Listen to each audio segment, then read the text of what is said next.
ચૂંટણીનો ચક્રાવો શરૂ થયો। છોટાઉદેપુર જિલ્લા પંચાયત અને તાલુકા પંચાયતની બેઠકો ઉપર ફોર્મ ભરવાની પ્રક્રિયા શરૂ।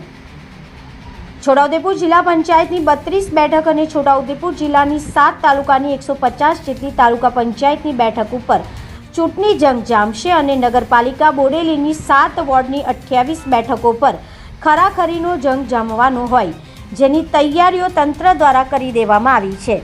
જેના ભાગરૂપે રાજકીય પક્ષો દ્વારા પણ ઉમેદવારીની યાદી જાહેર કરી દેવામાં આવી છે અને ઉમેદવારી પત્રો ભરવાની પ્રક્રિયા પણ શરૂ થઈ ગઈ છે।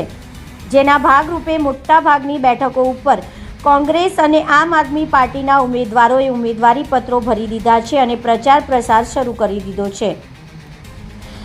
છોટાઉદેપુર જિલ્લા પંચાયત, તાલુકા પંચાયત અને બોડેલી નગરપાલિકાની ચૂંટણી તારીખ 26 એપ્રિલના રોજ યોજાવાની હોય, ખૂબ જ ટૂંક સમયમાં ચૂંટણી પંચ દ્વારા ચૂંટણીઓ જાહેર કરી દેવામાં આવતા હવે રાજકીય પક્ષના આગેવાનો સહિતના કાર્યકરો અને નેતાઓમાં દોડાદોડ જોવા મળી રહી છે। રાત્રિના સમયે ખાટલા બેઠકોનો દોર શરૂ થયો છે, જ્યારે મતદારોને પ્રલોભન આપવામાં આવી રહ્યા છે। લગ્ન પ્રસંગ કે અન્ય શુભ અશુભ પ્રસંગ હોય, જેમાં હાજરી આપવાનું સત્તા વાંચવો ચૂકતા નથી અને મતદારોને રીંઝવવાના પૂરતા પ્રયત્ન કરી રહ્યા છે, જ્યારે સમર્થકો અને ઉમેદવારો ગામડા ખૂંદી રહ્યા છે। છોટાઉદેપુર જિલ્લા પંચાયતની 32 બેઠક, છોટાઉદેપુર તાલુકા પંચાયતની 26 બેઠક, પાવી જેતપુર તાલુકા પંચાયતની 18 બેઠક, કવાડ તાલુકા પંચાયતની 26 બેઠક, નસવાડી તાલુકા પંચાયતની 22 બેઠક, સંખેડા તાલુકા પંચાયતની 18 બેઠક, બોડેલી તાલુકા પંચાયતની 24 બેઠક, કંધવાલ તાલુકા પંચાયતની 16 બેઠક, જ્યારે બોડેલી નગરપાલિકાની કુલ 7 વોર્ડની 28 બેઠક ઉપર